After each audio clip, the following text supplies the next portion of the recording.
mengulik penyebab kekalahan mengejutkan Argentina kala melawan Arab Saudi di laga perdana Grup C Piala Dunia 2022, Selasa 22 November kemarin sore.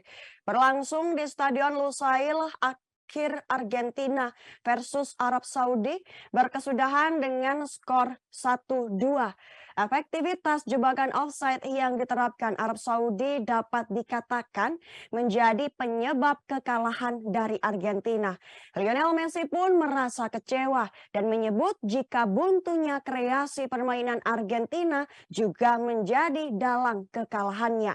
Selain itu juga diiringi efektivitas pemain Arab Saudi dalam mengkonversikan peluang sepanjang laga dengan baik. Berbagai penyelamatan gemilang yang dilakukan kiper Arab Saudi juga bisa menjadi kunci lain.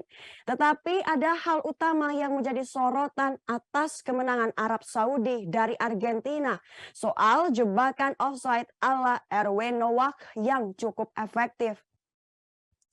Terbukti taktik jitu Erwin Nowak pernah membawa Zambia 2012 dan Pantai Gading 2015 menjadi juara Piala Afrika. Ia juga pernah meloloskan timnas Maroko tembus babak utama Piala Dunia 2018. Berkaca dari capaian dan prestasi tersebut, Erwin Nowak benar-benar membuat Arab Saudi tampil di luar dugaan melawan tim sekuat Argentina. Dari statistik pertandingan, penguasaan bola Arab Saudi terlihat kalah jauh dari Argentina. Argentina mampu menguasai jalannya laga dengan persentase possession ball mencapai 69%. Dalam segi peluang, Argentina juga mampu melepaskan 6 tembakan mengarah ke gawang dari 14 percobaan. Hanya saja yang menjadi sorotan adalah jumlah offside mencolok yang didapatkan oleh Argentina. Argentina tercatat terjebak offside oleh lini belakang Arab Saudi sebanyak 10 kali. Bahkan 3 dari 10 offside tersebut berhasil menganulir 3 gol Argentina di babak pertama. Efektivitas jebakan offside yang dilakukan Arab Saudi pun benar-benar membuahkan hasil.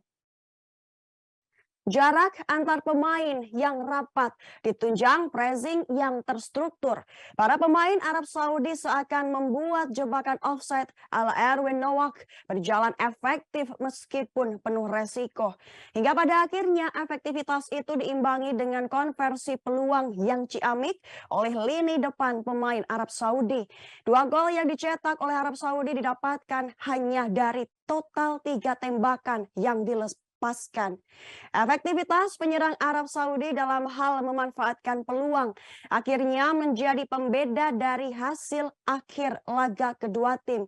Di sisi lain, Lionel Messi menyebut alasan mengapa Argentina sampai menelan kekalahan lantaran permainan solid dari tim lawan. Terlebih lagi minimnya kreativitas menjadi faktor lain mengapa tim tangguh kesulitan untuk menembus rapatnya barikade pertahanan lawan. Arab Saudi pun layak memenangkan laga, sementara Argentina harus tersungkur tragis lantaran kalah pada laga perdana Piala Dunia 2022. Timnas Argentina wajib move on dari keterpurukan, menyapu bersih 2 laga sisa saat melawan Polandia dan Meksiko menjadi misi yang tidak bisa ditawar. Karena itu adalah satu-satunya jalan bagi timnas Argentina untuk bisa melaju ke babak 16 besar Piala Dunia 2022.